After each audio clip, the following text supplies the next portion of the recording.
Wait.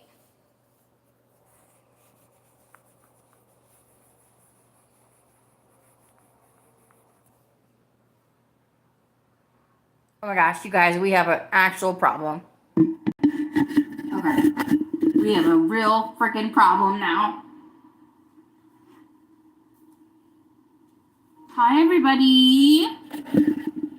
Thank you for being here. I was going to live stream my thoughts about Stranger Things, but now we have a real freaking problem on our hands. So, first of all, thank you for joining me. Welcome to King's Plate. This is a live podcast and everything. I say things I can do. If you think or like things or say things as well, you're welcome. Everyone's welcome here. My brain just got,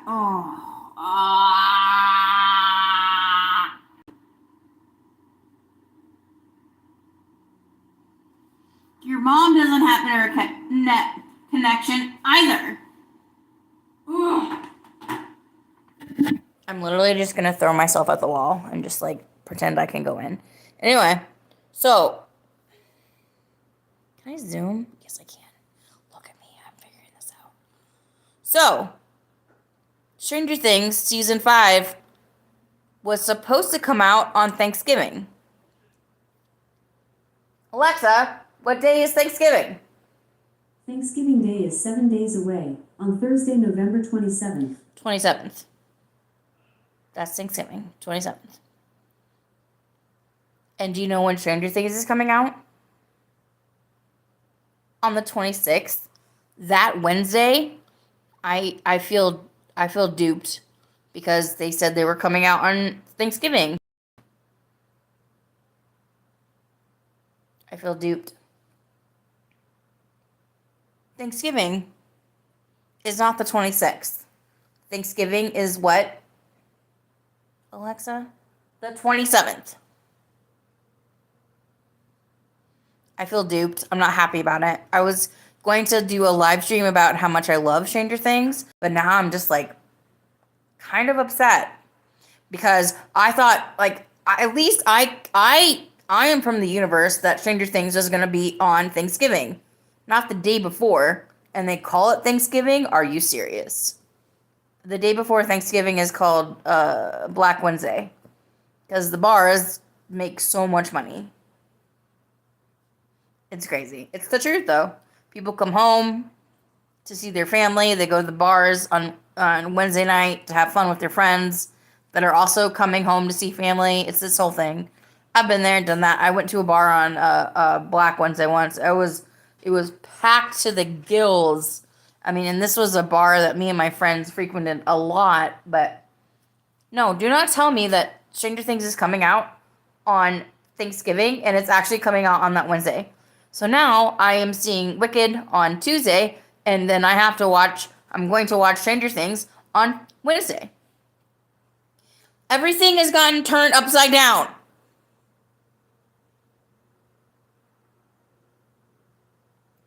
Look at him. He's like, none of this matters. Look at him. He is so content. Like, none of this matters. But, homie, it matters to me. Also, my internet is broken. Just like my heart right now. Because I thought Stranger Things was coming out on Thanksgiving. I did not realize it was coming on that Wednesday. I have so much more to do. Like, when do we even make Thanksgiving dinner? Now. My thoughts are all over. Thank you, Kitten 1 and 2. This is Gabby. He's my orange tabby. He's going to be 2 years old in a couple of months.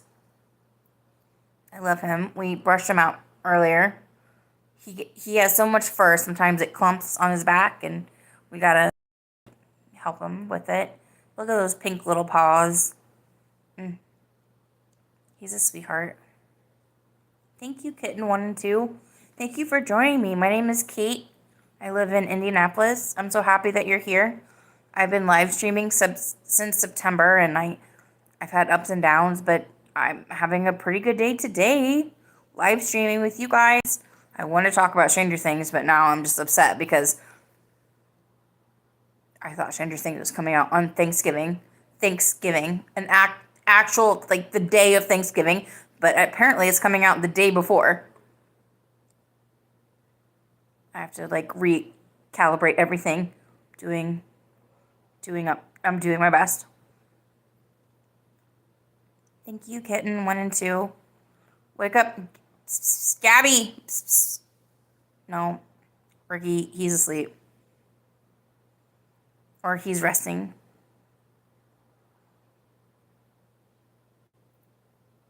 Anyway, back to Stranger Things. Am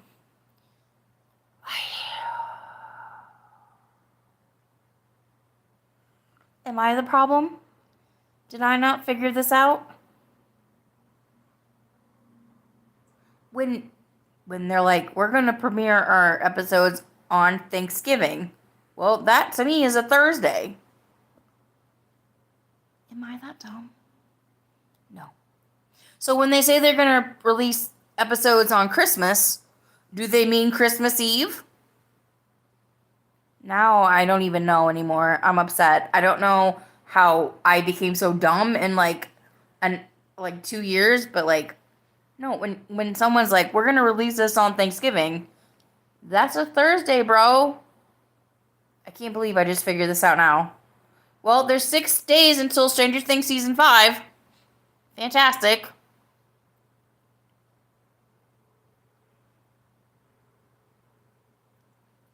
It's going to be awesome. AKA just sad.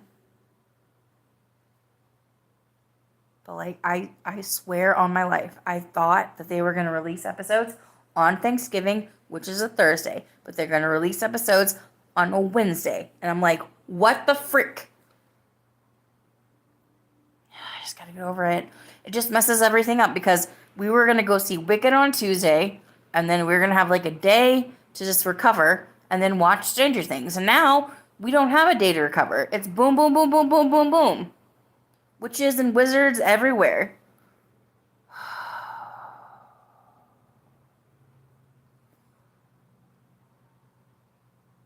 I was not prepared for this. Can I wait? No, I can't wait. I have a Stranger Things poster in my living room. That's my TV that's broken. That's my patio and my plants.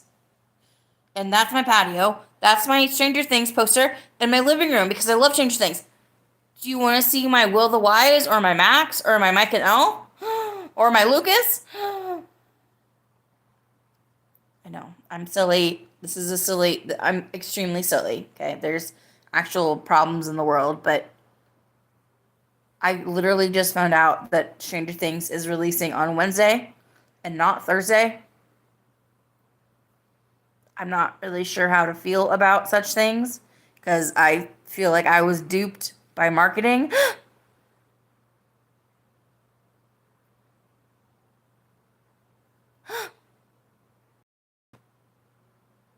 How many cats do I have? I have Gabby, and I have a black kitty. Her name is Lilith, and she's 5 years old. She's beautiful and very special. She is very sick, though. She has a immune disorder, and we have to give her medicine like a couple times every week, but it's okay. No big deal. She's worth it, and we love her.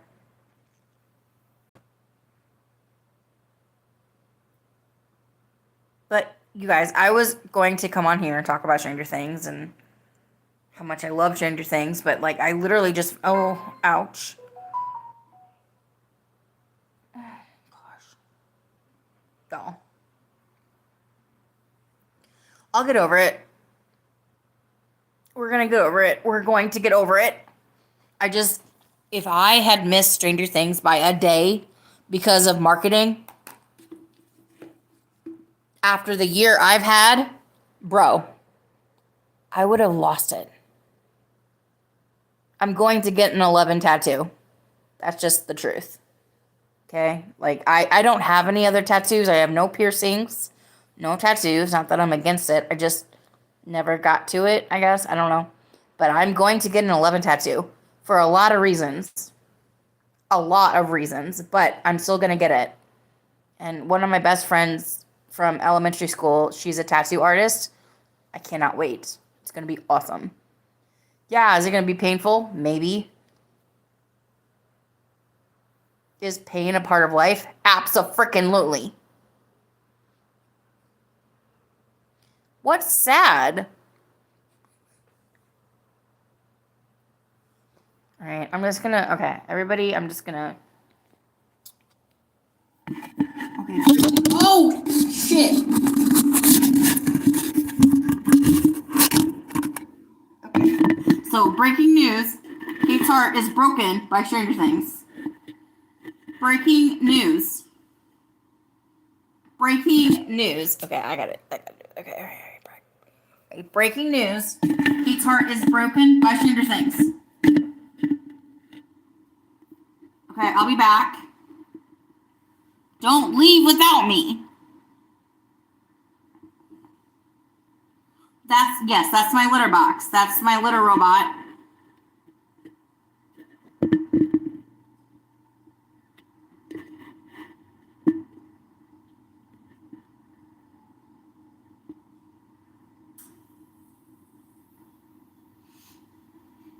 I'm going to try to figure out my internet. We'll see. I don't know.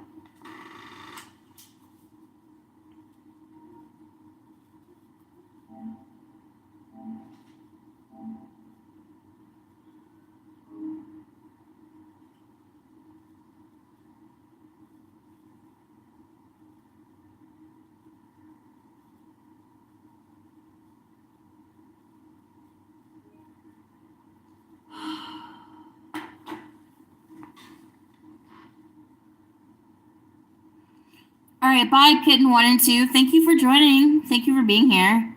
Thank you for joining Kate's Plate.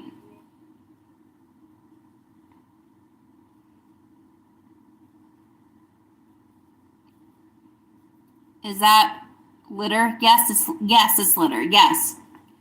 Congratulations for seeing something. We're gonna fix this. Stranger Things, I am so upset with you right now. Do not tell me you're coming out on Thanksgiving and then you're coming out the day before Thanksgiving. Are you serious? You guys, I'm having this is not great. I'm not in a good mood.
Thank you, Kitten 1 and 2. God bless you too. Thank you for being here. Please don't forget me.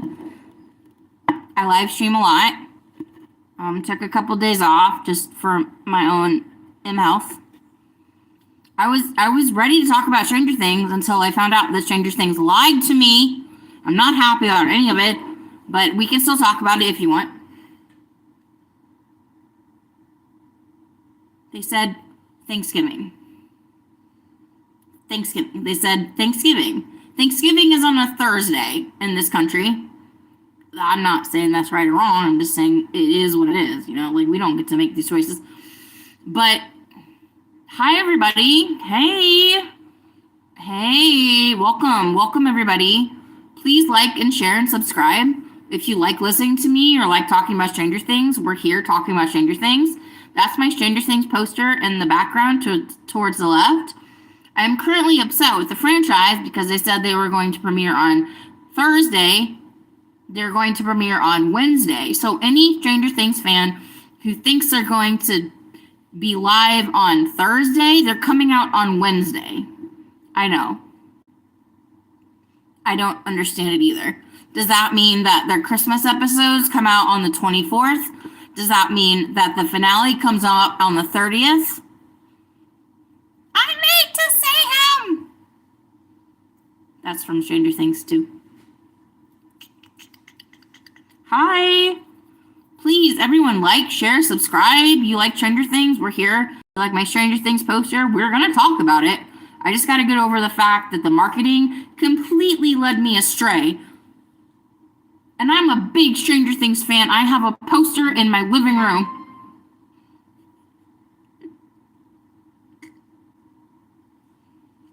Oh, man, there's so many bad things in the world going on. There's so many different things in the world to talk about, but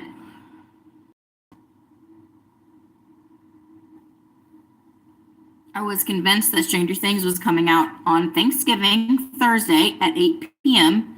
Eastern Standard Time. That's where I live. I live in Indianapolis, Indiana. I thought that's when it's coming out. But I found out about 45 minutes ago that's not correct. And so I have to rearrange all of my Thanksgiving plans and all my food and everything. And I just was not expecting this. And I don't understand. Like, if you say it's Thanksgiving, then it should be Thanksgiving. I don't know. Me? Is that me? Am I crazy? Can you like and chat if you guys think I'm crazy? Thumbs up in chat. Tap the screen twice if you guys think I'm nuts.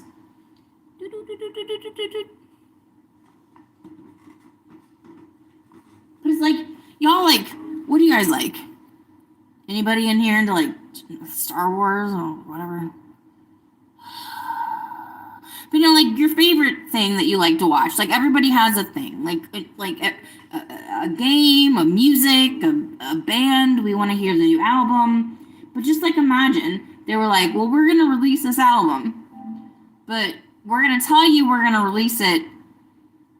But we're going to release it, like, a day earlier. And say it's that day. What? Here I am I'm in the precipice of my britches. I am ready for this shiz.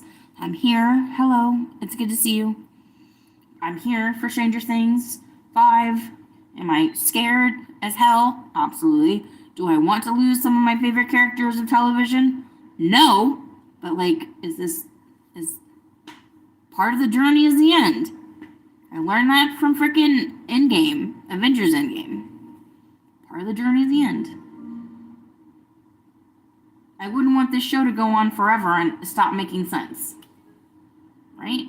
It's like the worst thing that our shows could do. Like, is they go on too long and they stop making sense, and then you don't like them anymore, and you're like, ugh. But anyway, when I return, we're going to talk about Stranger Things. We're going to talk about my favorite parts about Stranger Things. If you have not seen Stranger Things and you don't want to get spoiled, I want you to go now. I tried to promote this as a spoiler Stranger Things review, but my phone would not let me have that luxury. So here we are. If you haven't watched Stranger Things, get out. Because I don't want to spoil anything for you. It's one of the best shows ever written, ever. And that's not just because I'm a fan. That's because I'm a fan of pop culture. I can recognize when something's amazing. Like, I don't like Star Wars, but I recognize it's amazing and how important it is.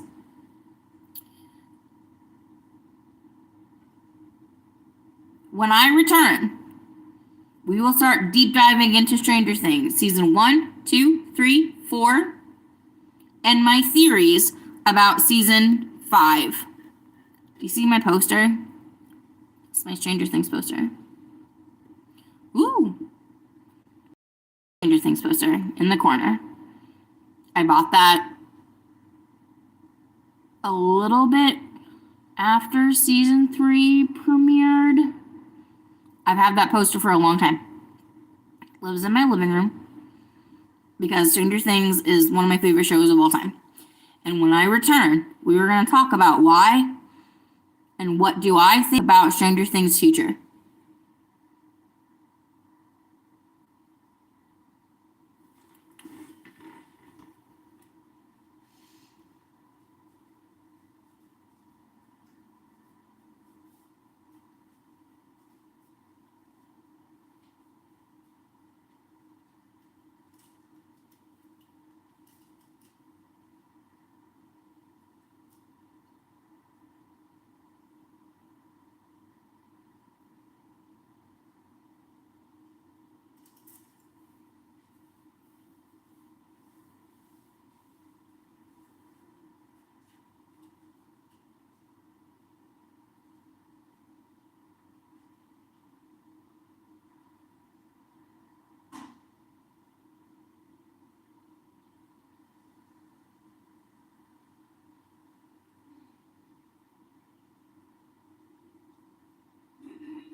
It's so quiet, I can hear my thoughts.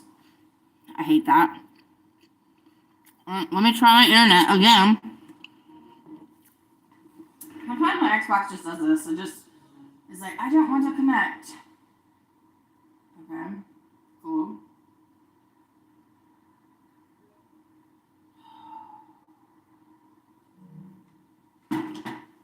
Okay, so let me figure this out. Hello, everyone. Thank you so much for joining me. My name is Kate. You're watching Kate's Plate Live. This is a live podcast of different things I think they like to do. Today, we're going to talk about Stranger Things, season 1 through 4, spoilers included. If you have not watched Stranger Things, I implore you, I beg upon you, as much as you want to watch my stream, don't watch it. I don't want to spoil you. It's one of the best shows of the century. And if they land the plane, it might be one of the best shows of all time. We'll see. We'll see. I'm not saying they're gonna. I'm just saying they might. So, let's talk about Stranger Things. What is my relationship with the show Stranger Things? That's a good question. Thank you for asking. So I grew up. So we got to go really back, and then everything will make sense, I promise. I grew up in a very rural town named Huntington, Indiana. It's a bit southwest of Fort Wayne, Indiana. You might have heard that before, but Huntington, Indiana is a very rural town. Unfortunately, it's known for its crimes. When I was a girl, I didn't know this until, I didn't know this until I was like 11, maybe 10, 11, maybe. I grew up away from like a very hideous murder that happened in my town. I grew up on a hill in the country, great for sledding, not for social life. But about a mile away from us, there was a very infamous murder that happened like when I was like 2. Obviously, don't remember it. Some of my teachers in middle school, they went to school with the murderers. The only reason I know about this story is because there was a book that came out when I was in middle school, and I was in middle school with the niece of the guy that was murdered. And so like she had like a real like breakdown about the book, and like she couldn't come to school and blah blah blah, whatever. So I didn't know that until I was like 11, ironically. I grew up in a very small town. I grew up with my some of my family members in the police community. I grew up in a very rural place. This all feeds into Stranger Things. So when I first started watching Stranger Things, ironically, I had gone to visit my grandma who was in the hospital in Indianapolis, like maybe like 25 minutes away on the highway. I went to visit her, and when I got there, it was just like, well, Kate's gonna take over. Kate's gonna be in charge of everything. Blah blah. No, I'm not gonna be in charge of anything. And that was like a really negative time in my life. And I remember just like getting home and just being like, I just felt so depressed. And I had like a bottle of Smirnoff with me. And I remember was like, okay, well, this Stranger Things show sounds okay. I'm going to start it. I'm going to start watching it. So I started watching it.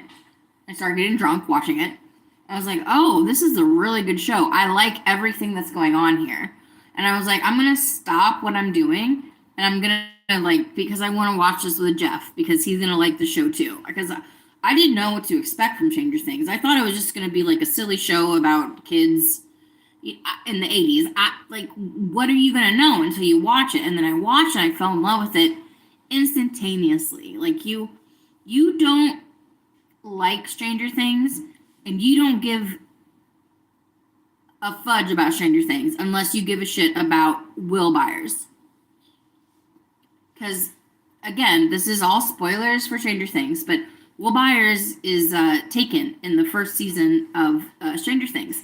But you have to love Will and understand why his friends are so concerned for him. And you have to understand why his mother, Joyce, is so concerned for him. He only has about 7 minutes of screen time at the beginning, but Noah Schnapp delivers a performance out of this world, so underrated. You have to care about Will to care about Stranger Things, period. If you don't care about Will, you don't care about this story. It's already really strung together with a thimble, but you have to understand that Will Byers is missing, and to his friends and to his family, that means the world has been turned upside down completely. And Noah gives a performance in the first 7 minutes of the show that is, to me, outstanding. I think Noah is still the best actor on the show. Yes, has he had ebbs and flows? Yes. Does his character have so much to do in season 3 and 4? No. But it doesn't lose any of the power that he gained in the first 2 seasons. That's my big diatribe about Noah and Will, and how important he's going to be in this last season, because he's going to be important. So I watched like the first episode and the second episode, and I was like, I got kind of drunk, and I was like, I can't watch anymore. And then as soon as Jeff came home, I was like, I started watching a show. We have to watch it together now. And then we did. We watched it together. He liked it as much as as I did. We watched the last episodes together, and I was hooked. I loved everything about the show. I loved how it is blatantly Indiana. I loved how it was blatantly about kids that are missing their friends, and how strong these actors were. Like, you don't really find a cast of kids like that nowadays, but their character work, and that's something the Duffer Brothers can do so consistently and so perfect, is their character work. They can write a character, and we can see that in season 4. They can write a character and just give them the barest bones, but they choose these actors that know how to act, and they can take words on a script and change them into something so profound. Then you're like, how could this character ever not be in Stranger Things? They are so good at character development. It's out of this world. So Stranger Things hit 2016, out of this world. They won the SAG award the next year. All the little kids, they got little awards. They were so happy. They started filming season 2. Season 2 had a trailer at the Super Bowl, which was fantastic. So good.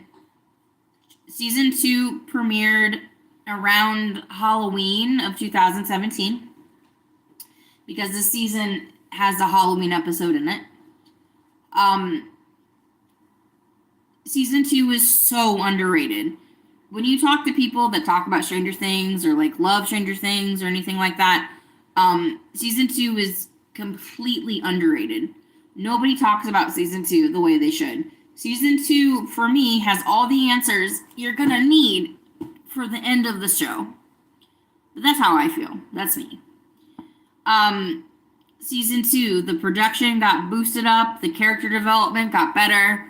We introduced Mad Max, one of the best second season introductions to TV of all time.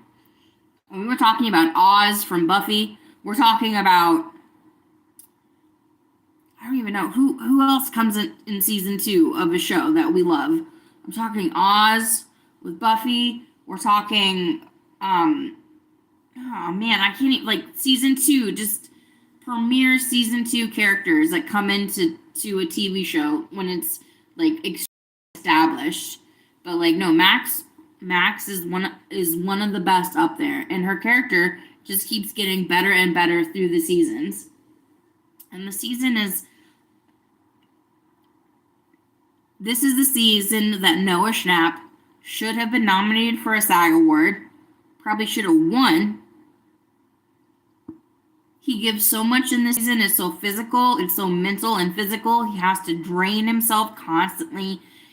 Again, we're in spoiler territory for Stranger Things. His body has been taken over by the Mind Flayer. He is a spy. He tells on everybody. He tells on the humans that are trying to help him. He tells on the monster that has him under his spell.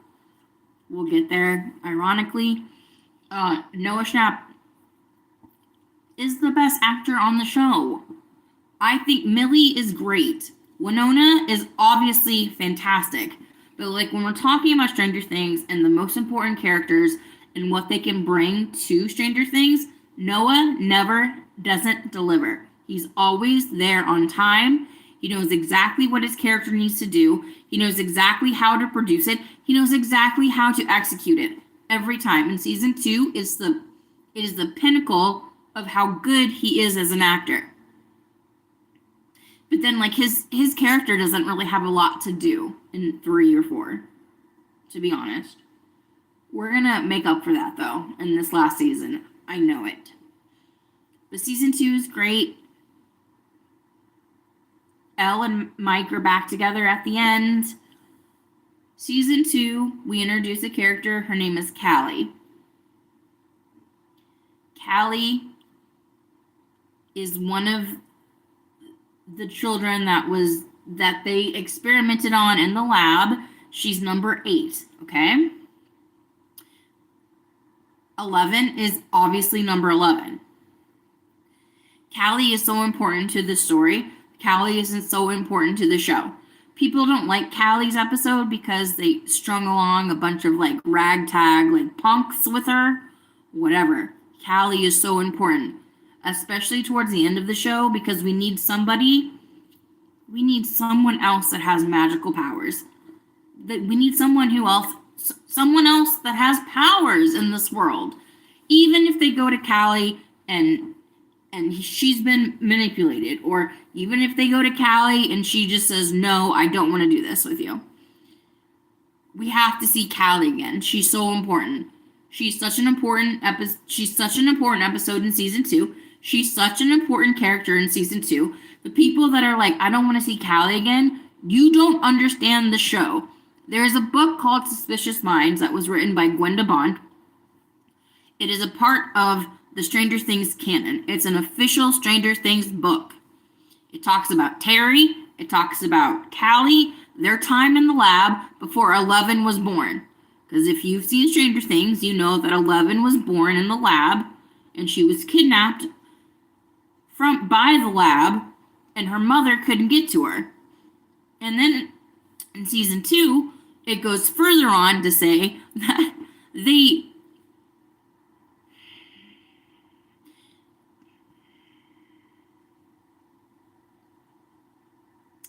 shock-waved her brain to death so she wouldn't say anything about her daughter going missing, about them taking her kid, about what she experienced in the lab, her and her friends' experience in the lab. They wipe her brain clean. And when 11 tries to find her and there's no memories in there, it's heartbreaking. But Callie is such an important character in the show. She has to come back for season 5. She has to. When I return, we're going to talk about my favorite season, season 3. And then we'll talk about what is the future for Stranger Things and what do I think is going to happen at the very end of the season. Don't go away.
Hey everybody, before we get into season 3, I just want to say thank you guys for being here.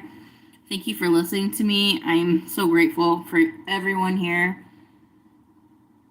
I wish I had a better setup right now, but my Xbox, goodness, my PlayStation and my internet do not want to shake hands at all. So we're looking at my Stranger Things poster and my patio. Oh, and a card that Jeff got me. It was really special. But thank you anyway. Thank you guys for being here so much. We've talked about Stranger Things for 40 minutes. I have so much more to talk about. Okay, so season 3 of Stranger Things came out in July of 2019. About like July 4th, I think, like around the holiday. And everybody was waiting. We've all been waiting. I mean, this is the first time they had a big stretch between Stranger Things. About 2 years. We'll see more of that in the future, I promise. But what are we gonna do? 11 closed the gate. No one's messing with Will. Things are okay. Like, what are we gonna do in this season? So I think they were really smart and realized that, like, if this season is coming out in the summer, let's make it fun. Let's make this fun, like a fun channel.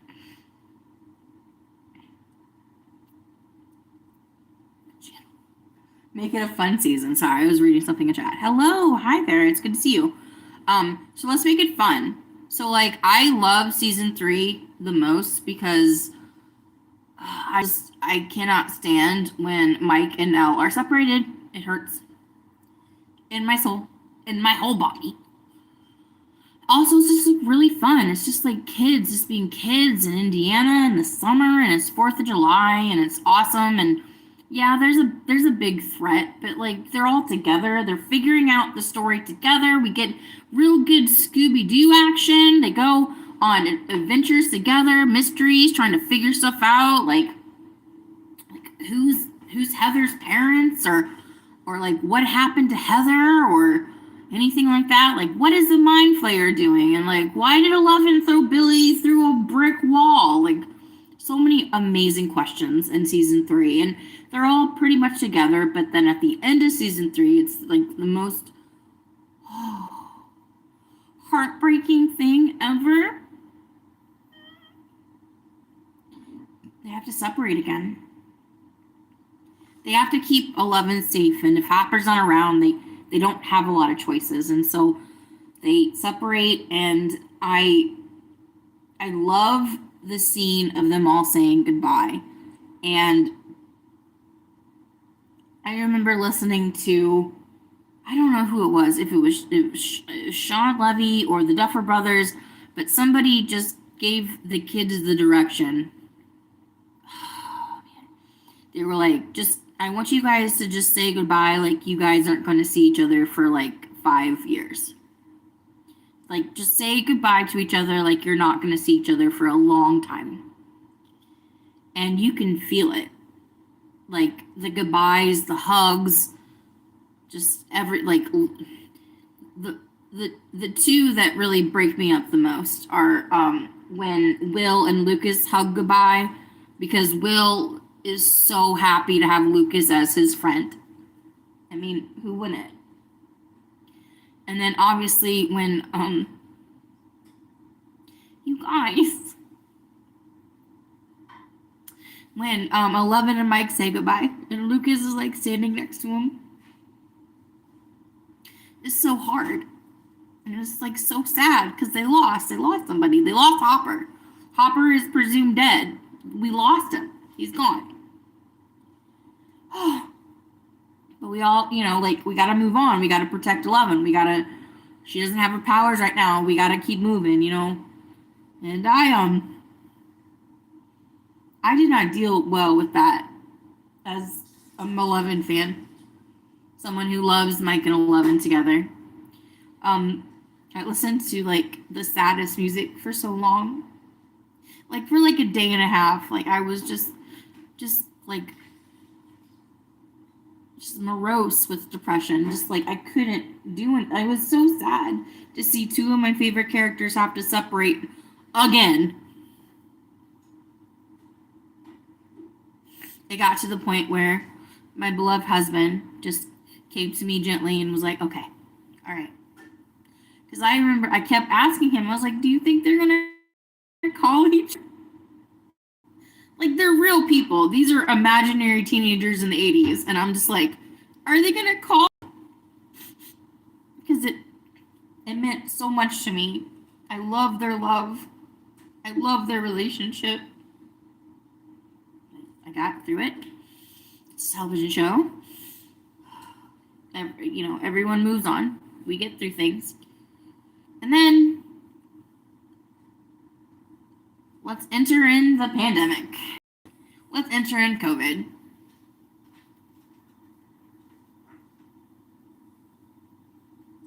When I return, we'll talk about why Stranger Things has been on for 9 years with 5 seasons.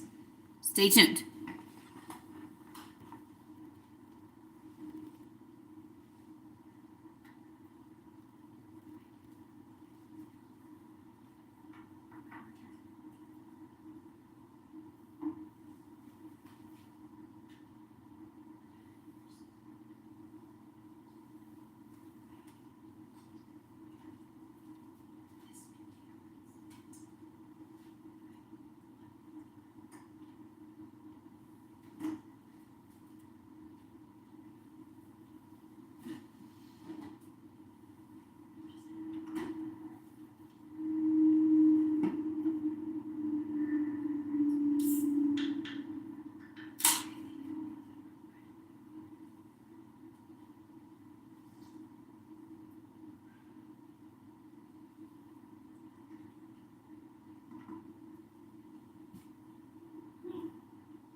Hello, and thank you guys for staying here. It's good to see you. Hey, the deal for real. It's good to see you. Hi. Okay, so it's time to talk about season 4 of Stranger Things. Welcome to Kate's Play Podcast. This is a podcast of different things I think they like and do. And if you like, think, or say things as well, you are welcomed. Everyone's welcomed here. I don't know what you like, but I like to talk about Stranger Things with you. This is my new adaptation of my podcast. I've been doing videos for a couple of months now. I'm really enjoying it. Thank you guys for being here. I wanted to do a Stranger Things episode before season 5 comes out because I have theories, thoughts, everything hot. So, season 4 of Stranger Things. So let's wind the clock back. Do do do do do. Ironically, do do do do do do do do. Again, if you haven't seen Stranger Things, if you don't know about Stranger Things, I don't want to spoil you. We're going to get into spoilers. Please take that for granted. Whatever that means to you, just get out if you got to. Come back if you want. If you don't mind getting spoiled, you're more than welcome to be here. But I am not going to be the person you're like, oh my gosh, Kate said this and that actually happened. I can't believe it. If you don't want to know about Stranger Things, until you watch the series, this video will still be here for you. But if you're here with me, thank you so much. I appreciate your company.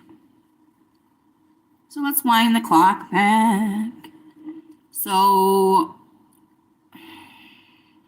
I don't even know what you can say about this on YouTube anymore. Just a pandemic, right? It's just like it's okay to say pandemic. I don't know. I don't want to get off. I don't know what words are okay anymore, but in 2020, there was a pandemic that hit the world. Across the United States and globally, there was an illness that was taking people out left and right. Until there was a vaccine, or copyright, whatever you feel about this, YouTube, I'm not really sure. Who knew the limitations of this? Productions were halted.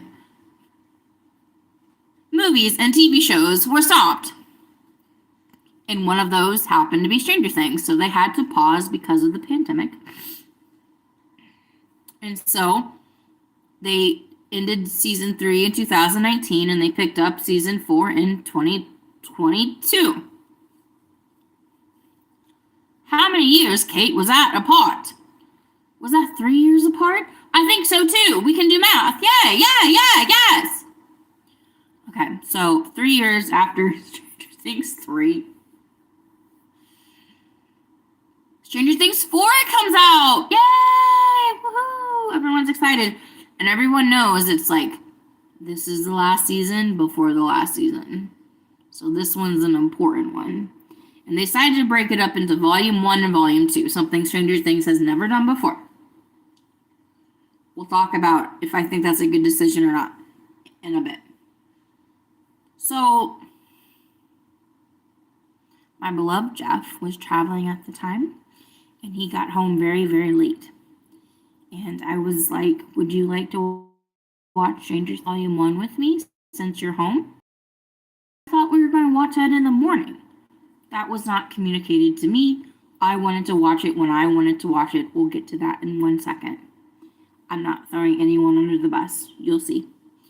So he went to bed and I did what I wanted to do, which is I wanted to watch the first episode of Stranger Things Season 4, Volume 1, and I did.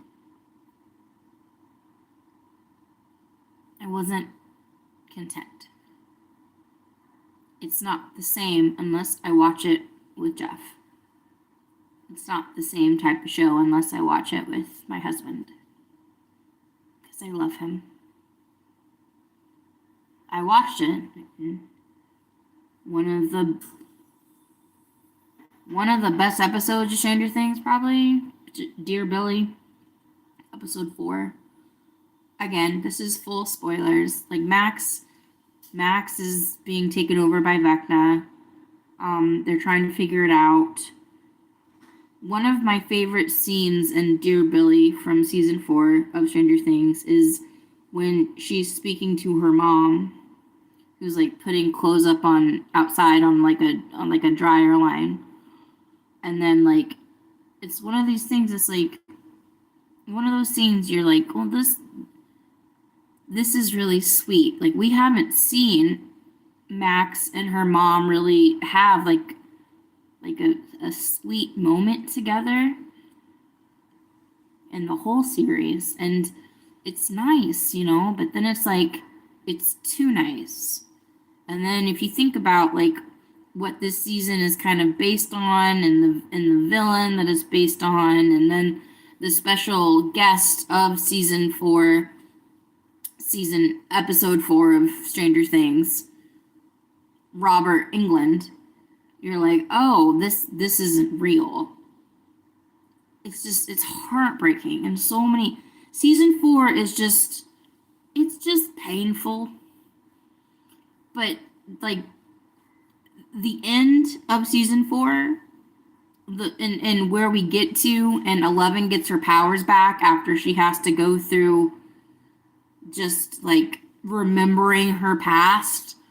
And like, if you're like me, like that sounds like the worst thing possible. Like I don't like, if I lost my ability to sing, I would not be interested in going through my past to figure out how to do it again. I don't know. See, even like the pain in my voice when I say it, I'm just like, I couldn't do that again. Like I don't think I would be able to go through like my childhood trauma or my bullies or anything like that to be able to get my powers back. But like, as soon as 11 has like a glimpse of her powers back in season 4, I think it's the 5th episode, the Nina Project. There's like a flash of her actual powers that come back, and Millie. By the way, we haven't even talked about the actors on this TV show. Noah Schnapp, to me, is my favorite actor on the show. I think he's the best actor on the show because he has to do so much with so little in the first season. I think that makes up for a lot of it. But as much crap as she gets because she wants to look like an adult, or she has a kid, or she got married when she was 20, whatever the fuck, people just want to slam against her. Millie Bobby Brown is a fantastic actress. She has a SAG award for a reason. She is a wonderful human being. I support her no matter what. She is obviously beautiful and hot. It has nothing to do with her talent. She is talented. She gives a shit about her family, and she wants to have a kid, and she wants to have a farm full of 50 farm animals, and she wants to give time in her life for pets and beauty, and like the last thing she wants to give I personally think the last thing she wants to give any pressure to is her own self. She cares about so many other people. She gives a shit about the people that surround her and care about her. And she has been bullied from the beginning of her career. And she's an adult now. Leave her alone. Leave her and her kid alone. Leave women alone. Don't talk to women. Don't touch women. We don't want to say anything back to you unless you decide that you have to say something to us. Sorry, I had to go on that diatribe because I love Millie. I'm a big fan of hers. She's wonderful. I think she's talented. Just leave her alone. Let her be who she wants to be. If I was a celebrity like that when I was her age, I would have been canceled up and down the frickin' street, okay? Canceled, dunzo. No one wants to hear from me ever again. Okay, we're living in 2025. We have to give people grace, and we have to give people room for grace. Okay, so going back to what I was saying. When she gets a glimpse of her power in season 4, episode 5, the Nina Project, at the end, when she just has like a glimpse of it after what she had to like remember and go through as a kid, go through her child memories, like in the most professional, like put together way. The look on her face of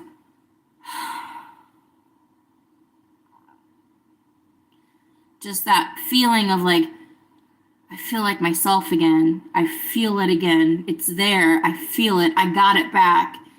I have it now. I lost it and I didn't know where it was. I didn't know how to be without it, but it's here now. That look on her face, it's undescribable. I hope no one ever has to figure out what that feeling is like, ever. But if you've had to go through that, it's exactly what that is. And then for me, my favorite episode of season 4. I have 2 of them, but my first one is Papa. And I asked Jeff, I was like, so when I talk about Stranger Things, is there a episode that you want me to talk about?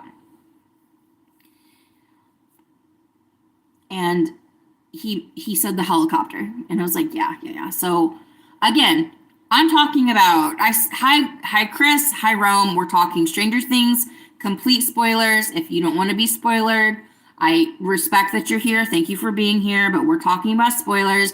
And coming up, we're going to talk about what I think is going to happen in season 5 of Stranger Things, which I found out that comes out in 6 days instead of 7, which you can go back and rewatch my stream where I have a virtual meltdown. Not a meltdown like the other day when I cried, but a meltdown of just like a Stranger Things, like, what? Anyway, okay, so going back to season 4. So I asked Jeff, I was like, what episode do you think I should talk about? Well, there's 2 episodes that are my favorite. My first favorite episode is season 4. And the reason we're talking about favorite episodes in this season is because we're coming up to the last season, and I have so much just theories up and down. But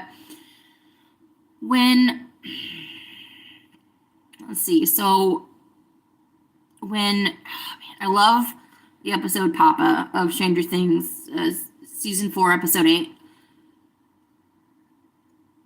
because I read a book called Suspicious Minds, written by Gwenda Bond, an official Stranger Things novel, which talked about Terry's, who is Eleven's mom, her time in the lab, and her working with Dr. Brenner. So the fact that Eleven and Dr. Brenner have such a close connection, that's, not far-fetched. When you read the book, like, it's very well known, like, what's going on. But going back to the book, A Suspicious Minds is set in the 70s. It's set in like the late 60s, early 70s. And again, Stranger Things spoilers up and down, you guys. If you don't want to be spoiled, please don't be here. So in the book, Suspicious Minds, Terry has a boyfriend whose name is Andrew Rice. And they date, and they're happy together. And it is assumed that Andrew is Eleven's father. And Andrew gets sent off to the Vietnam War. And he doesn't come home. And that's devastating to Terry, obviously. But because Terry is so, like, pushed under by the lab and Brenner, and she's having a baby, it's all so much, right? So in the episode Papa, they're at a military place. They got her powers back. 11 is more powerful than she ever has been on the show. She went through her darkest memories and she got her powers back. She is as powerful as she ever was, probably more powerful now, honestly, now that she knows the truth about Dr. Brenner, about Henry, about Vecna. She knows all of it, and her friends are in danger, and she has to get to her friends, and that's all she cares about, is saving her friends, especially Max, who has been marked for death by Vecna, and he's coming. So she has this big fight with Dr. Brenner, and just like, is this what you actually wanted us to do? Did you really want to put Henry, who is a bad person, in charge of all these kids? Like, again, spoilers for season 4 of Stranger Things, but he massacred them. He killed all of them except 11. When 11 was 7, by the way. She was like a little girl. But she was more powerful than him, and stopped him and sent him to wherever the hell he went to become Vecna, to become like this threat and now with her friends at home. So she has this really nice confrontation between her and Dr. Brenner, and Dr. Brenner puts a needle in her neck and she passes out, and she wakes up and she has like this choke hold thing on her neck and she can't get it off, and it's not there to stop her powers.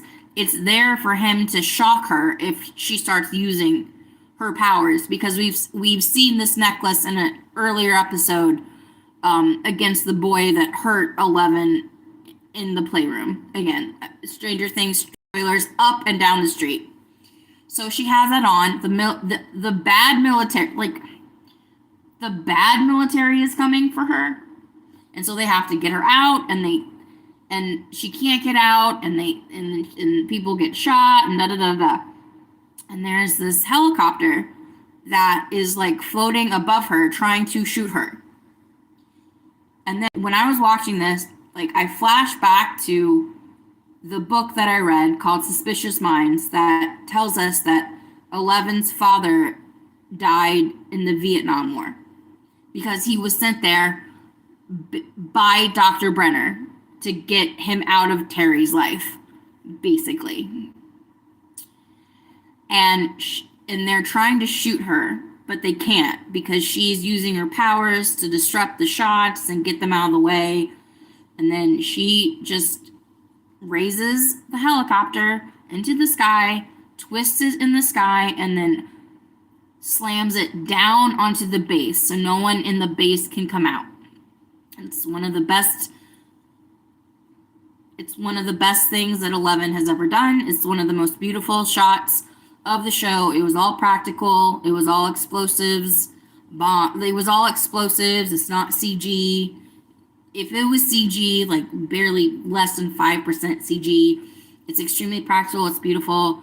I mean, it's sad, like, but it's a real statement about like her powers. And I remember after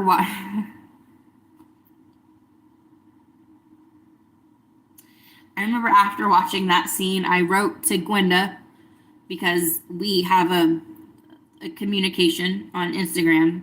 I write to her maybe like once every 6 months, but I told her how much I love her book and what it means to me because of how much I love 11 and I love her story and I love Terry. And I remember writing to Gwenda after I watched that episode, and I was like, the only thing I could think about when I saw the helicopter was Andrew in Vietnam, and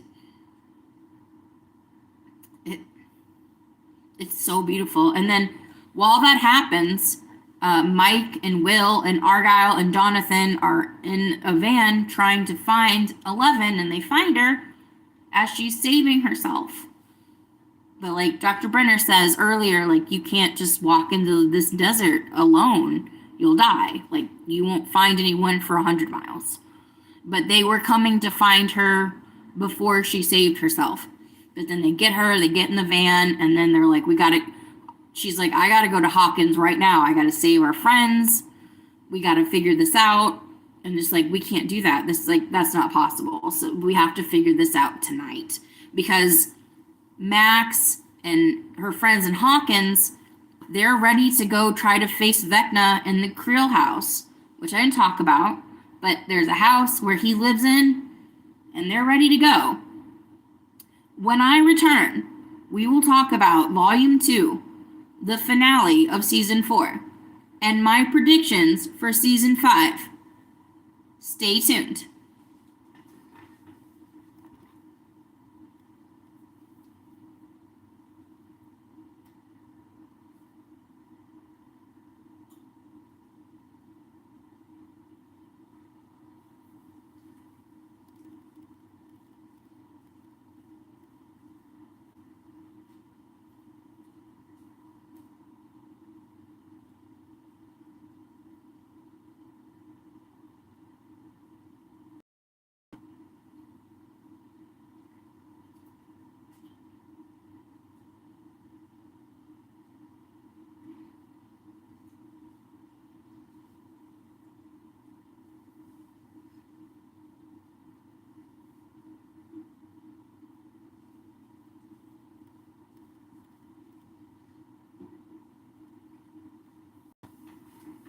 Hello, and welcome to Kate's Plate Live. This is a live podcast of different things I think, say, like, and do. And if you think, like, or say things as well, you are welcomed. Everyone's welcomed here. I don't know what you know, but I'd love to share what I know about Stranger Things. This is my first Stranger Things stream. I'm so excited, you guys. It's amazing. I'm doing so well. I'm so happy to talk about this. I know I've missed a lot of big points of the show, but I'm just here going off the top of my dome. If you have seen the earlier part of my stream, I didn't have a meltdown. Not like I did the other day. But like I was like, are you serious? They said it was coming out on Thanksgiving, but it's coming out the day before Thanksgiving. What?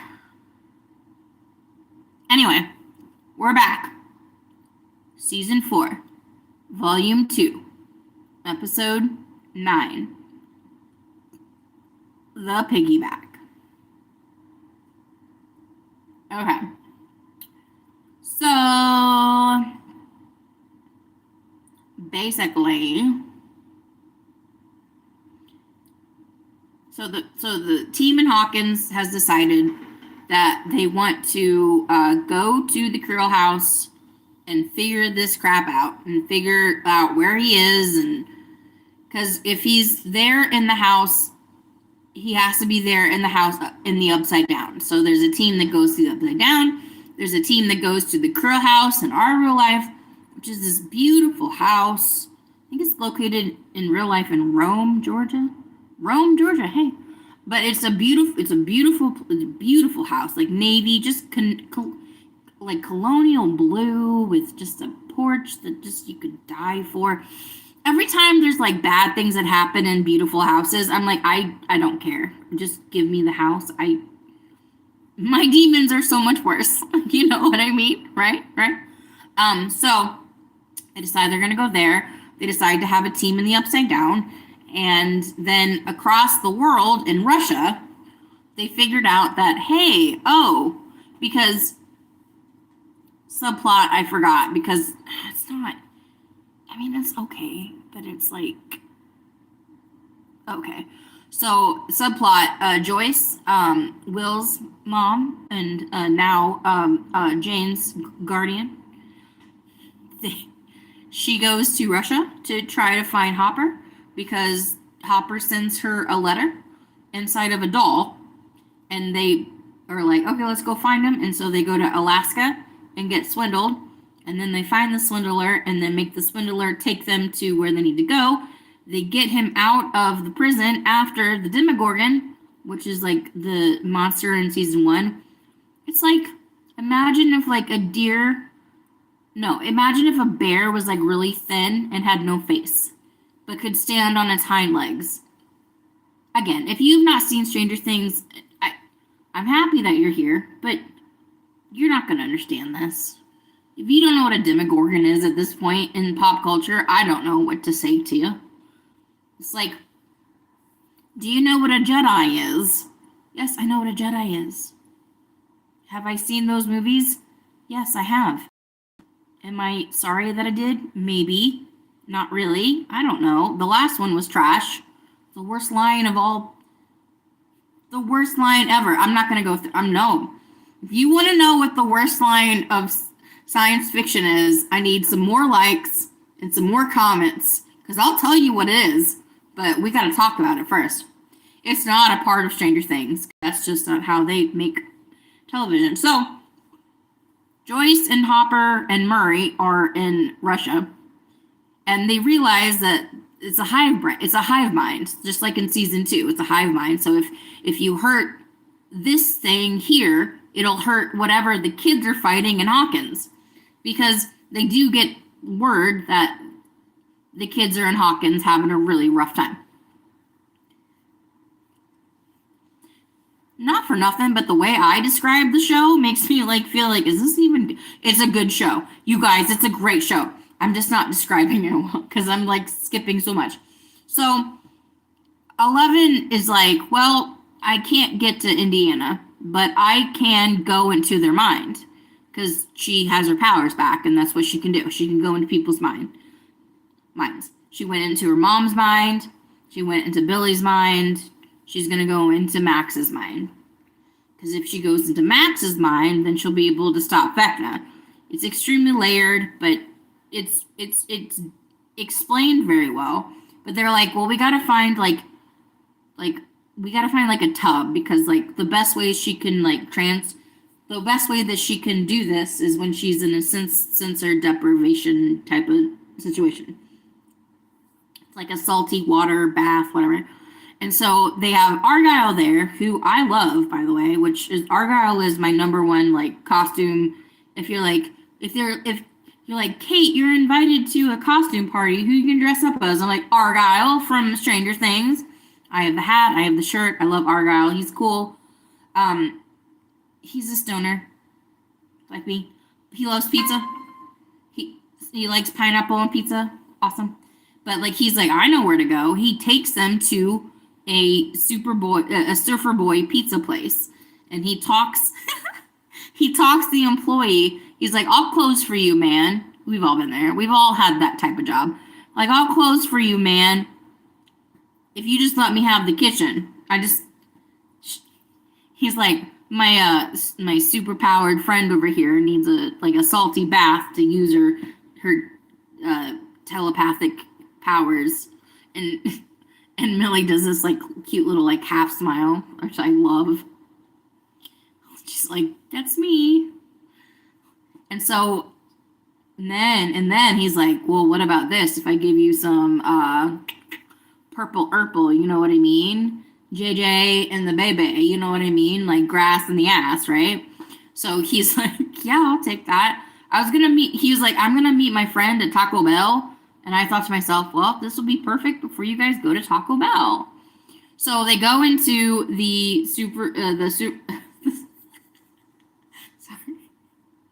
they go into the Surfer Boy Pizza. And they take all the like food out of like a chest and pour it with water and put salt, and she can float. And there's this really sweet scene between Mike and Eleven talking about like just like, you know, there's something I want to tell you. And because this whole season it's like Mike totally cares about Elle, but he just can't say the L word, and she has no problem saying it because but it's different, you know. It's no judgy, you know, it's different for everybody, you know. It's like, I get it. Just like, even if you love somebody, sometimes it's hard just to be that open because you get afraid. I get it. I totally get it. But like, been going through this the whole season, just like they care about each other, but like he won't say the word, and she's like, why won't you say it, you know? And it's this whole thing.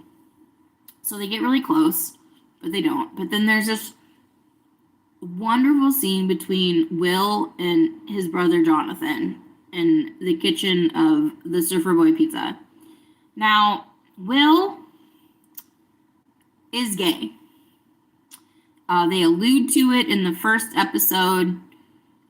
His mom talks about how his father, estranged father, used to call him the Q word. I don't know if I can say it on YouTube. I don't have a problem saying it, but not, I mean, like, I understand that it's a slur, but like, I'm not going to say it on YouTube because like, I don't know, I don't want to get in trouble, but he calls him the Q word. And, you know, he's just a sweet, sweet, innocent boy. And it, you do start to feel kind of, okay, he might be gay in season 3, and then season 4, it's like, yeah, like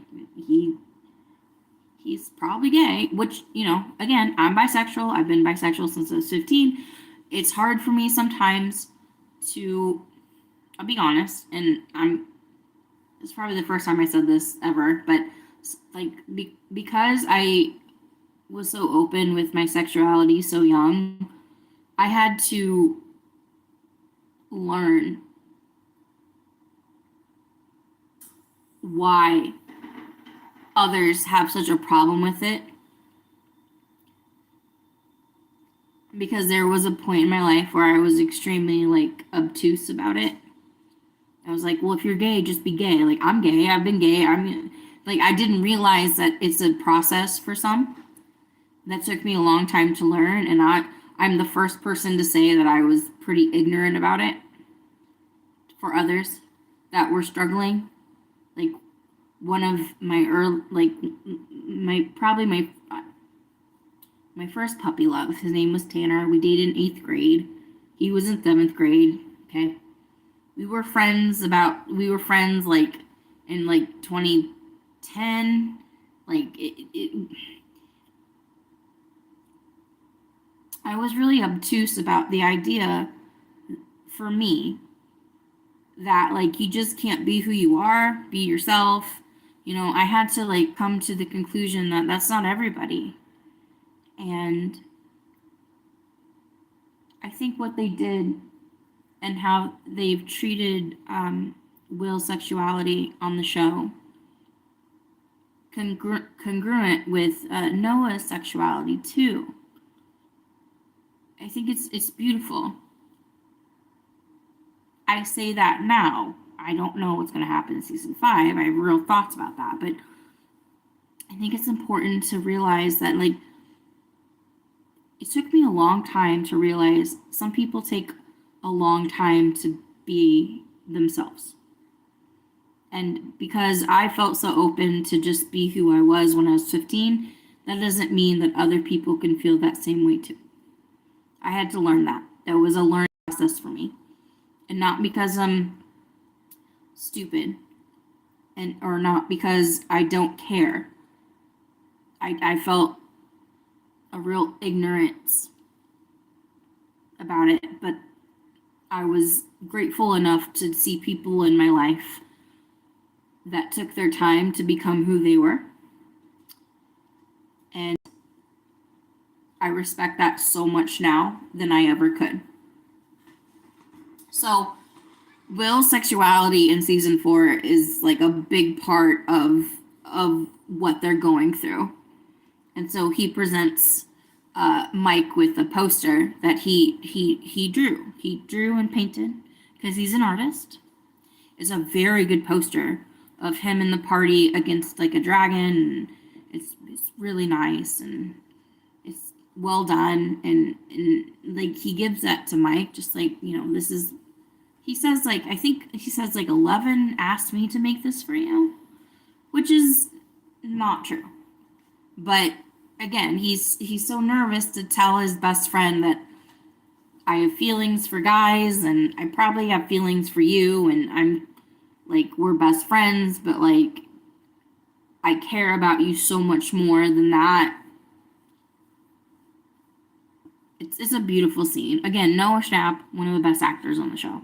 If not the best actor of the show, I think he is. But let's go back to the last episode. So they're all in position. 11 goes into the salt bath. 11 finds Max. Max is ready to attack Vecna. And there's a point where she goes into her brain and sees like a little Max memory, and Max is like still like a badass. Like we love Max Byfield, by the way. We stand Max in this house. She's awesome.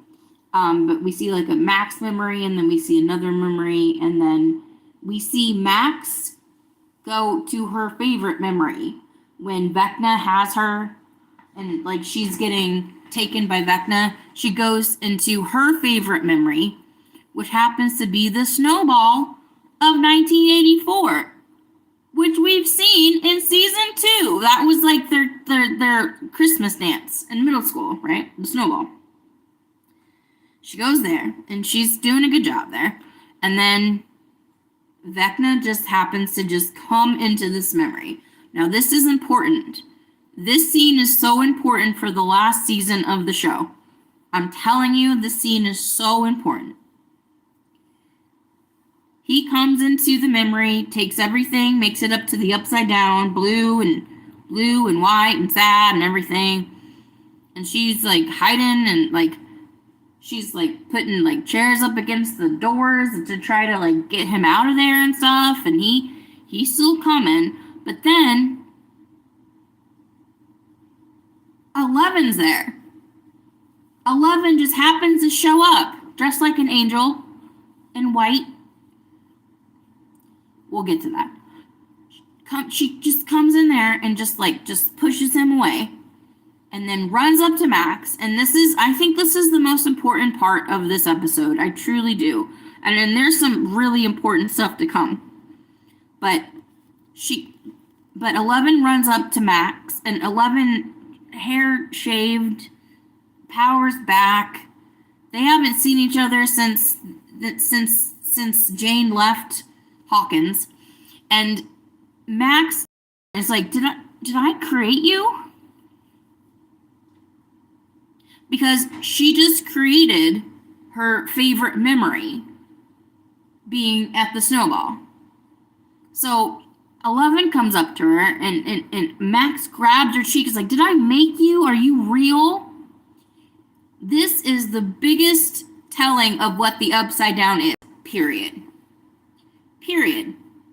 Because we didn't see what happened to Will when he got taken to the Upside Down. This is the first time we have seen the Upside Down actually happen. When somebody runs away, being taken by Vecna, or the Mind Flayer, whatever, being taken by them, they go to their favorite memory to hide, because, they only see them in their bad memories, right? So they go to their favorite memory to hide. And then the Upside Down comes for them. And then Max, God bless her, she has the audacity to be like, did I create you, 11? Are you really here, or are you in my mind? That's the Upside Down, folks. That's the Upside Down. Will had to run probably to his favorite memory. And then the Upside Down crawled into the memory, and he couldn't get out. Again, that's a Kate Plate theory you guys can run with. Again, if you're watching this and you don't know about Stranger Things, please don't watch this. I don't want to spoil anything for you. It's my favorite show of a lot of times. Thank you for being here so much. But that's the Upside Down, folks. That's it. I also knew it was time travel before it was time travel. It's a stamp in time. Because Vecna can control time. Days, weeks, months, years. He tells that to 11. We're going to get there. So 11 walks up to him in the Upside Down, and one of my favorite quotes ever, let me remember it. If you touch her again, I will kill you. Again. This is the best line. What a badass fucking line. It's so awesome. Anyways, they have a fight. She's not doing well. It's not great for her. I mean, he's Vecna. I mean, we do our best here. So, comes to a point where 11 is all tied up in Vecna's mind, literally, by veins. And Mike is like, all right, get her out of the tub. We got to get her out. She's not breathing. She's choking. He's choking her, blah, blah, blah. And Will looks at Mike and is like, you're the heart. Keep telling her what she wants. Tell her what you want to tell her. You're the heart. You're the heart. And just 11 just wants to be told he loves her. That's all. That's all she wants. That's not all. But for Mike at this point, that's what she's looking for. I know you love me. Can you just say the words, please? Right? So he has this Finn has this beautiful monologue. Mike does a beautiful monologue. He's like, I love you. I love you. You're my superhero. You don't have to be a superhero to be my superhero, which I can relate to. And so she comes to her wits and just gets rid of him. But it's too late. It's too late. Max is gone, guys. Max is gone. She dies in Lucas's arms. After they promised to go do a movie together. After they promised they would see each other. After they promised they were going to be closer together after they promised they were going to be together. She's gone. He got her. Vecna got her. They lose. They lose. And then Dustin and Eddie in the Upside Down. You know, Eddie has been in trouble this whole season, and Dustin watches his best friend die. Guys, it is so sad. The tears, just the tears, right? And then she's gone. She's gone. The fourth rift is made. The town of Hawkins gets destroyed. And Lucas has to pull Max's body out from the way. While Jason, who we haven't even talked about, but he is literally one of my favorite characters of the show, because he's the fourth victim, hands down, completely. He was a good person. He got fucking turned upside down because his girlfriend was murdered by Vecna. He became crazy. And he died. But, like, his initials are JC. Now, I might just be, like, an English literature nerd, but, like, when you have the initials of JC, you are kind of, like, imposed as a Christ figure, and he was completely a Christ figure. He was sacrificed at the behest of others. I love Jason's one of my favorite characters of the show. Fantastic. That actor needs more work, by the way. I don't know why he's not getting more work.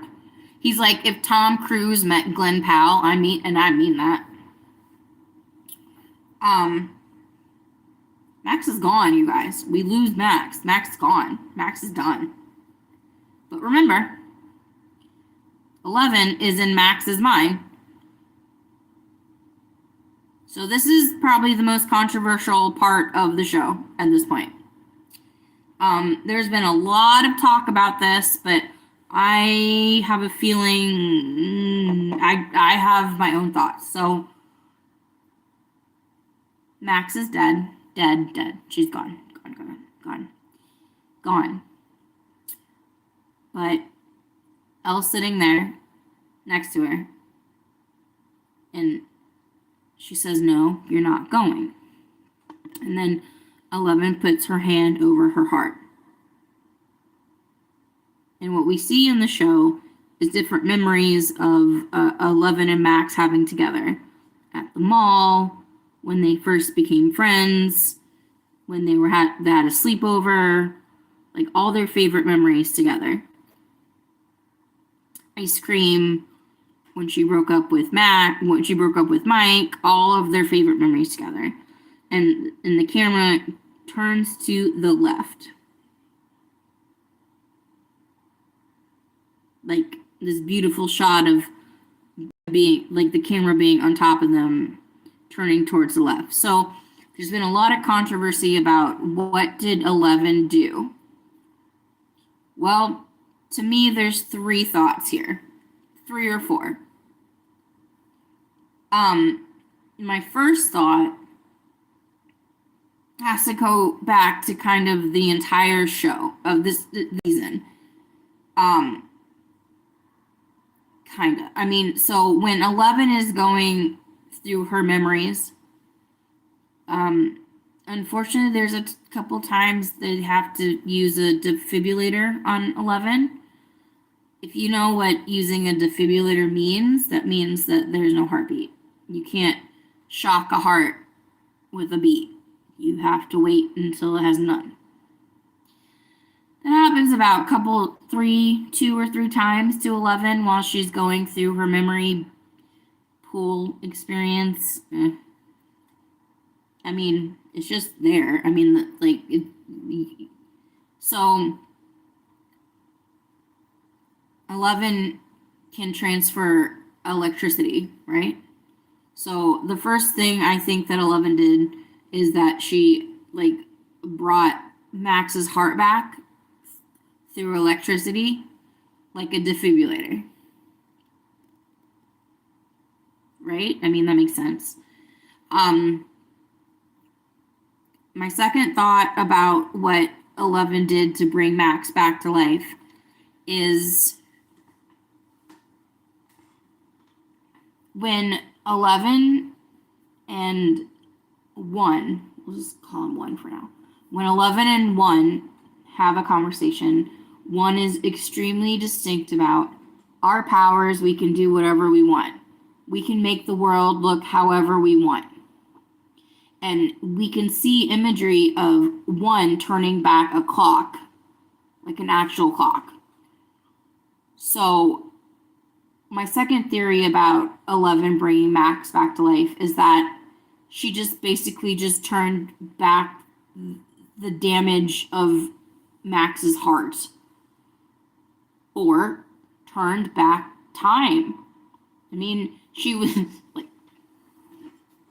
was told that they can do whatever they want with their powers. If I want Max in this world, I can let Max be in this world. I have the power to manipulate time and energy. If I want my best friend to come back from being dead, I can bring my best friend from being dead. Basically, that was the conversation that 1 and had to 11, trying to get 1 on his side. And my third reasoning that 11 brought Max back from the dead is it's a sci-fi show. It's a science fiction fantasy show. She can do whatever the fudge she wants. Do I want them to play in the boundaries of the rules that they made for us? Absolutely. Do I want Max to be alive? Yeah. Do I have to justify both of those things? I don't. Absolutely, I don't. That's the beauty about art. That's the beauty about creation.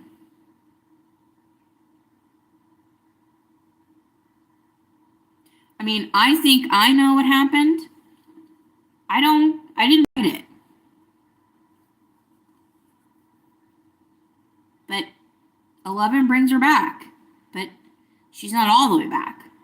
They meet Max in the hospital.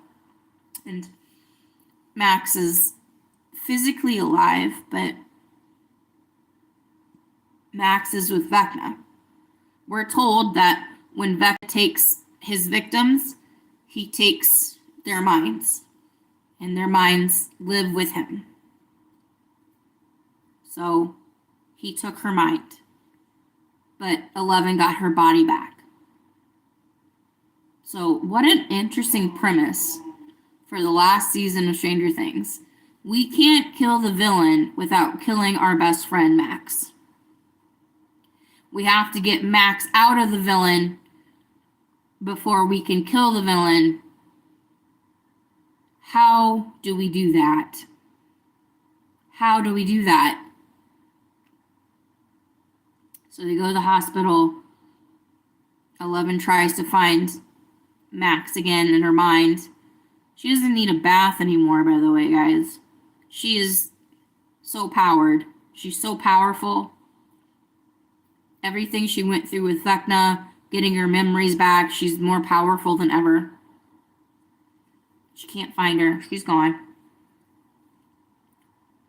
So they go back to 11's home with Hopper in the woods. They live in a cabin. And it's destroyed from the last season, season 3, when the Mind Flayer tried to kill her. It's a great scene.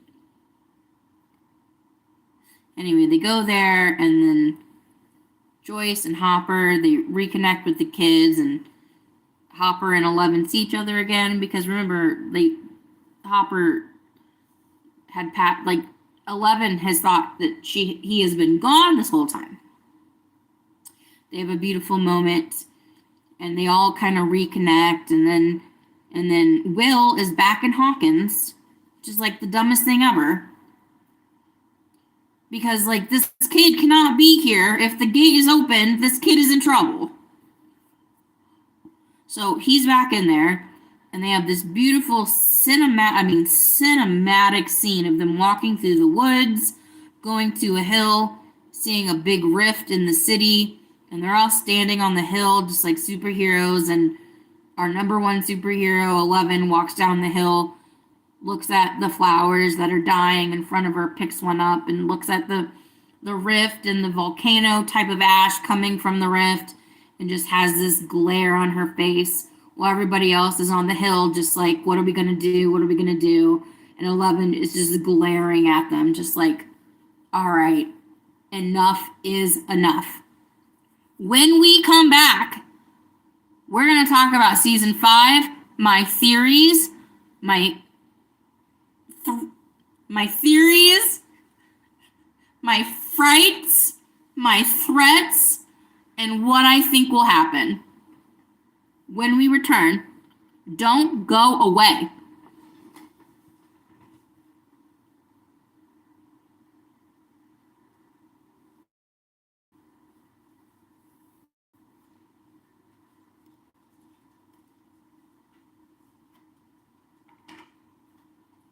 From the cradle you have no choice.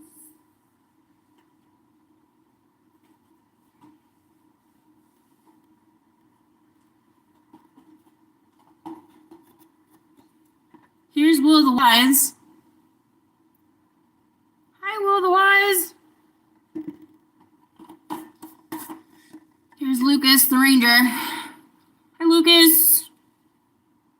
Lucas MVP every season. Love him.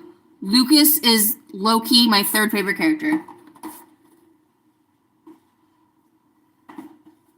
What's up, Max?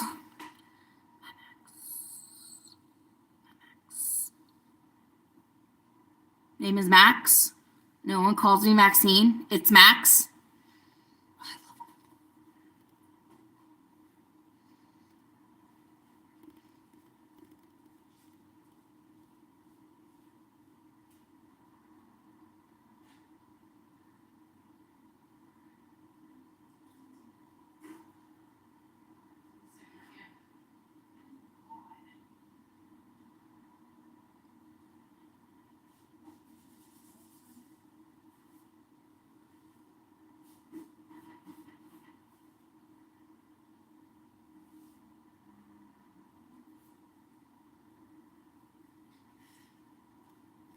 And if you guys didn't think that I was M11 before, oh my gosh. Is that 11 with Mike? Am I M11? Absolutely I am. Do you see the Demogorgon on top? Oh my gosh. And there's a scene in season 4 where there's a little Demogorgon getting hurt, and I hated it. That scene is to remind us that all monsters are human. Do not hurt them. Do not hurt them.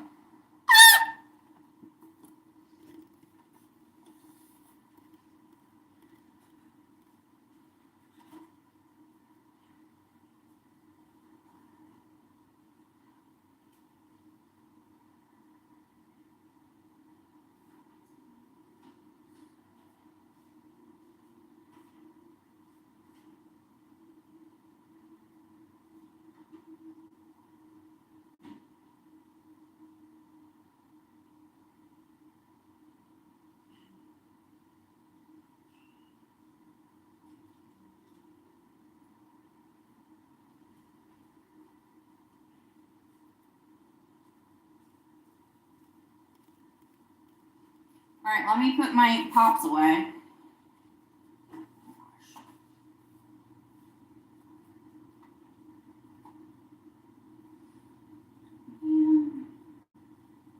Have you heard that Tuesday is coming out the day before Thanksgiving?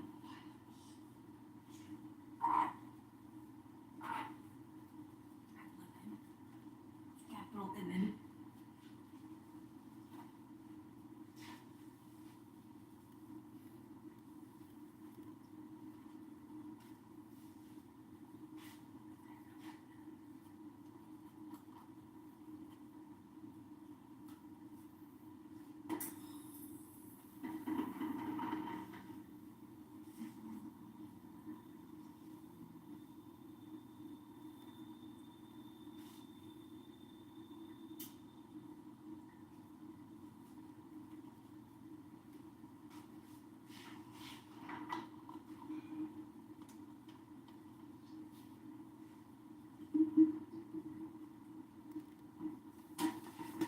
Hello,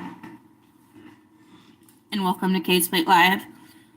This is a podcast of different things I think, say, like, and feel. Thank you for being here. Let's talk about Stranger Things 5. Theories, threats, wishes, concerns.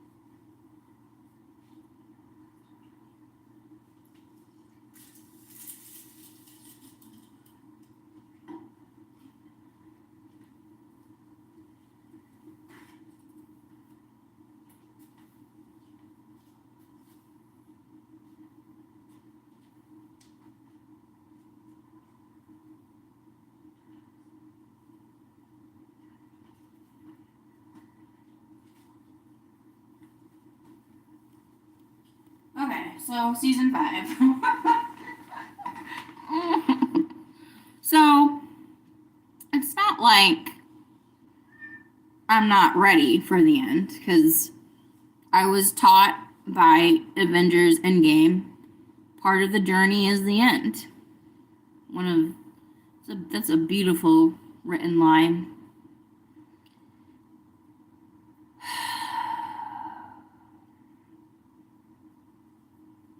It's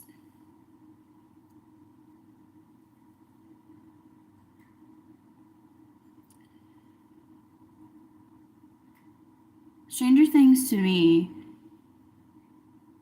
is obviously more than a show, because I've loved shows before.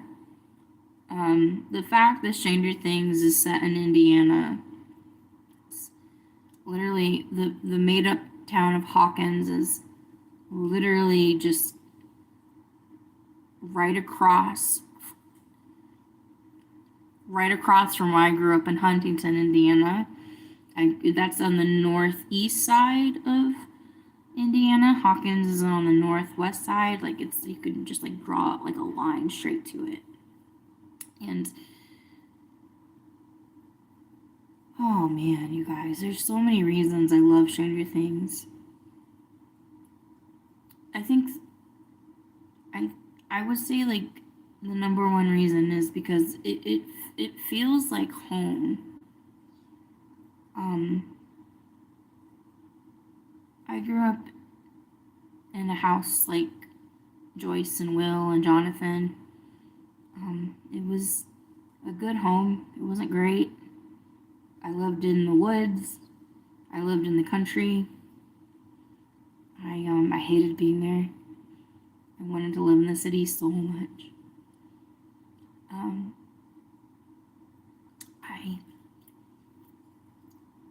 I relate to 11 so much too.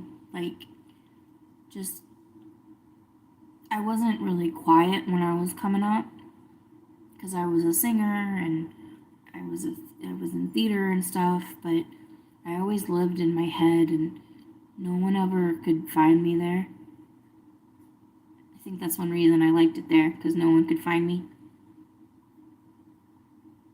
I mean, I was something to the world, but like no one could find me where I needed to be, where I felt comfortable hiding. Because I hid a lot when I was little. And Winona Ryder reminds me of my mom. Like, Beetlejuice is my favorite movie of all time. So when I think about Beetlejuice, I think about my mom showing me Beetlejuice when I was little, and she was like concerned, like, do you think she's like gonna be okay with this? And I loved it. I didn't know like about the darkness or like dying. I just liked like the silly props and the sets, and I thought it was all so funny and it would make me laugh, and when I would laugh my mom would feel good, obviously. And she's like, But this is kind of like adult for her. Like, she's 4. But like, that's I attribute my mom for giving me my taste in movies, and then I attribute my brother for giving me my taste of horror movies. And so when I watch Stranger Things, I think about my mom. In the last couple of years, that's meant so much to me. There's a scene in the first season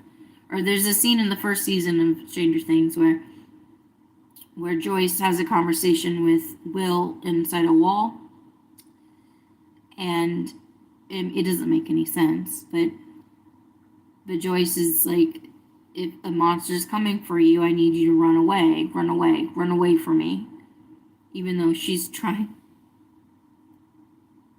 to find him.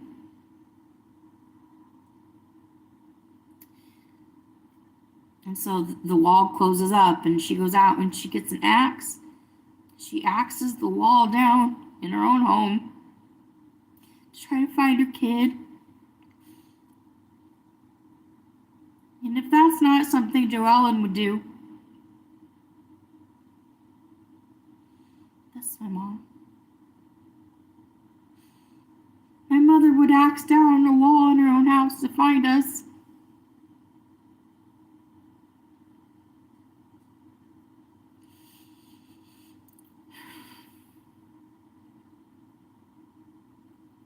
So when I think about Stranger Things, I think about my mom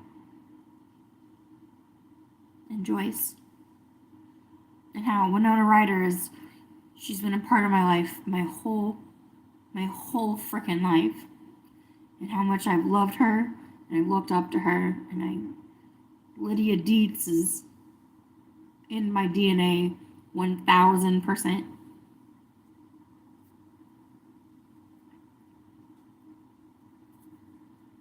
So what I think is going to happen in Stranger Things 5, 11 dies. As much as I don't want it to happen, 11, okay, you want the tea, you guys, let's spill some. You guys want to know who I think dies? Nancy Wheeler, Dunzo. Especially, again, Stranger Things 5 spoilers, kinda. I don't know if this is going to happen, but like, the trailers, not that I've seen the trailers, but like, everything that I haven't watched that's the trailer. Nancy Wheeler, Dunzo. Joyce, Dunzo. Hopper, Dunzo. Murray, Dunzo. Nancy Wheeler, Dunzo. Ted Wheeler. Karen Wheeler, Dunzo. Karen Wheeler, if she's not Alice Creel, we have a problem. You heard it here first. You heard me say it. It's a week before we start this new season. I said what I said.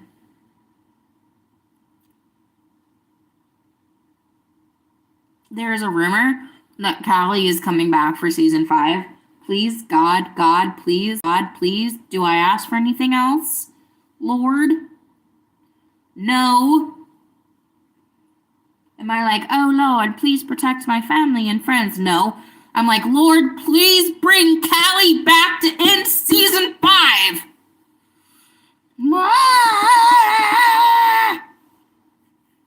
You guys, so, like, I need likes in chat. I need people to tell me in chat. Am I crazy about this? Is this, like, what's going on with my Stranger Things? Stranger Things theory. Again, Stranger Things up and down. Oh, Will is definitely a wizard. Totally. Will has powers. Are you kidding at this point?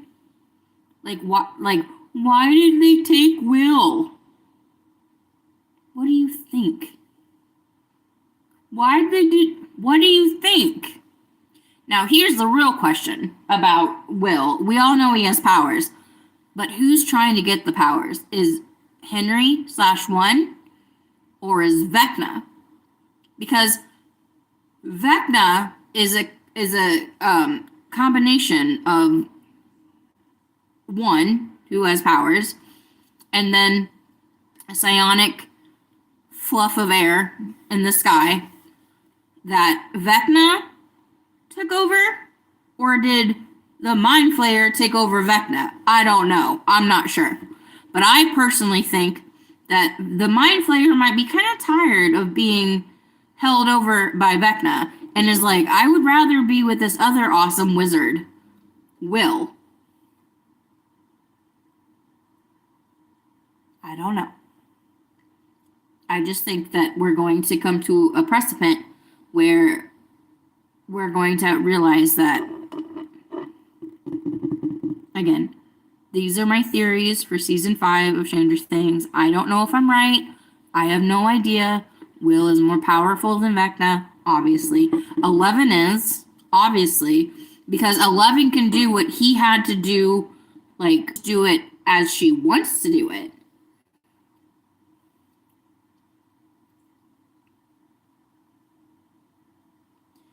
I mean, also, I really am going to have a really hard time going into 2026 crying my eyes out. Please do not tell me that you're releasing the finale on New Year's Eve. Like, no matter what happens, we're going to lose someone that we love. And I do that. I'm not really crying, but, like, I'm not ready to do that.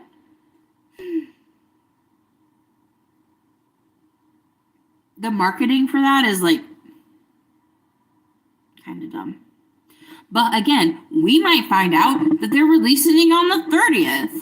I literally just found this out today, you guys. If it was up to me, I would have watched. If it was up to me, I would have watched Stranger Things on Thanksgiving, thinking that it's going to premiere. But it's going to premiere the day before. That's just, like, I'm a cook, you guys. You know how much I love to cook. So now I have to figure out a whole meal. So, Stranger Things 5 theories. 11 is dead. Totally dead. She's dead. Dead. Which breaks my heart. Breaks my frickin' heart. I won't be okay. I'm not going to enter into this new year okay, you guys. That's not fair. I don't think that's fair. When we come back, I'm going to take your questions and your answers about Stranger Things. Send them in to me now. When we return,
Okay. Hello and welcome back, everyone. I have 0 people watching and 9 likes. That's amazing. Oh. Ugh.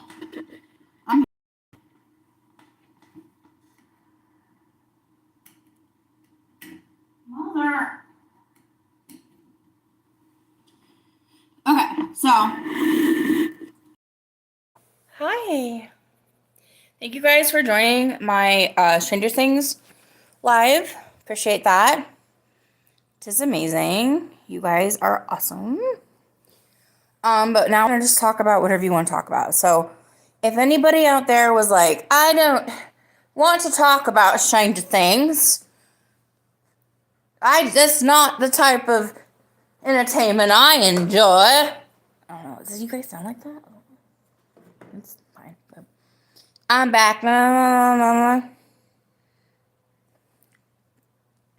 am trying to fix my internet, you guys. This happens sometimes. This little internet is like a piece of poop. A poop piece, you guys. It's a poop piece. I don't want a poop pizza. I want a poop. I want a poop. All right, let me get my chats. You guys, thank you for being here so much. Hey, Brome. Hi, Chris. Chris, if I had an OnlyFans, I'd send you the link. I had an OnlyFans for a week. Did not go good. Did not go well. Don't look it up.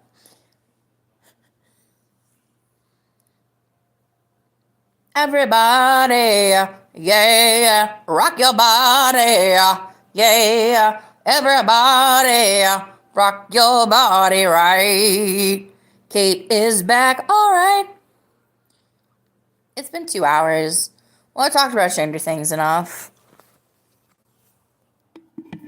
Everybody. Okay, so I'm going to try to figure my internet out. Who's excited to do this with me? No one. Yay!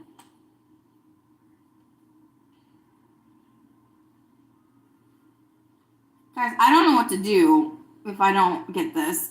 We could watch things on my pad, I guess. All right. Do I have internet? Is the internet connected yet? No. Oh, fuck. Come on. What have I done?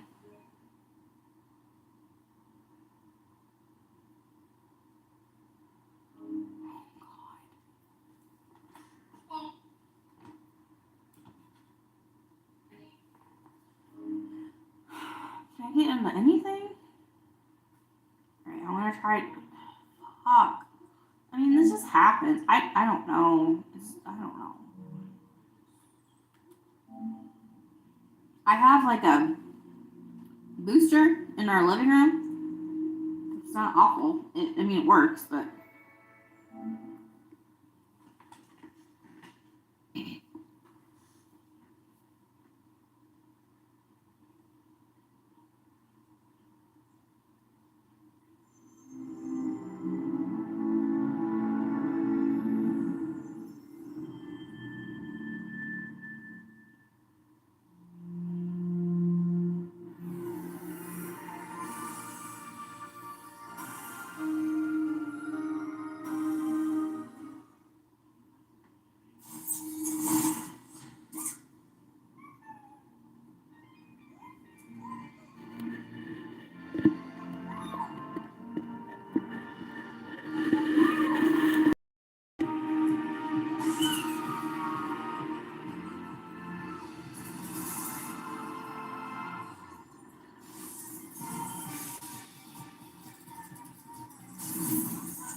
Bro.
I don't know what I'm doing.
Banana banana.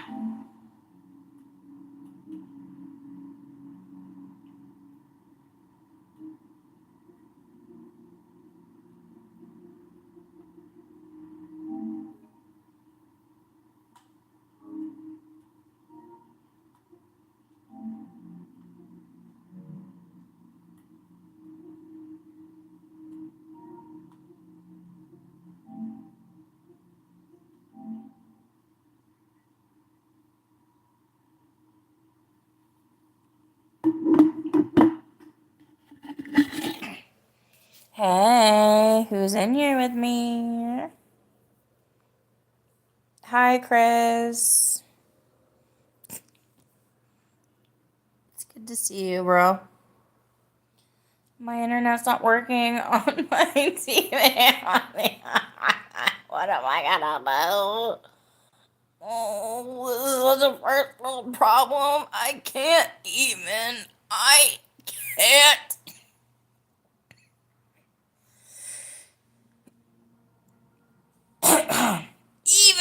Sorry, I had to just complete my sentence. I'm cool. I'm cool. All right. This ain't gonna work, but who doesn't want to see me do the same thing 5 times in a row? Whoa, whoa, whoa, whoa. All right. Internet. Aw, isn't that such a cute little profile of me with my little fairy shit?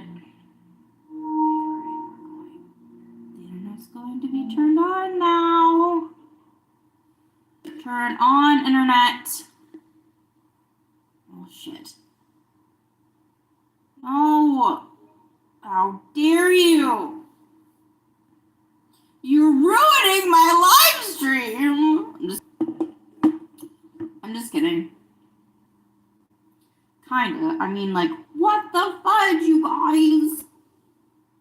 Alright, well.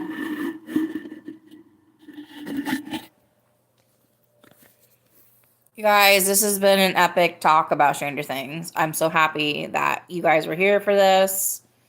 I've been wanting to make this video for a long time. I'm so happy you guys were here. I'm sorry my internet pooped out on us. We can't listen to music. Thank you guys for watching me game poorly. Thank you guys for just being here and just being like awesome people. I'm going to go back to my meager internet. It's okay. But thank you for being here. Thank you for watching Kate's Plate Live. This is a podcast of different things I think, say, like, and do. And if you think, like, or say things as well, you're welcome. Everyone's welcome to here. I don't know what you love, but I talked about Stranger Things with you. So thank you for joining me. I'm so happy to have your company. Take care, you guys. Much love. Party on. And I will see you in the upside down.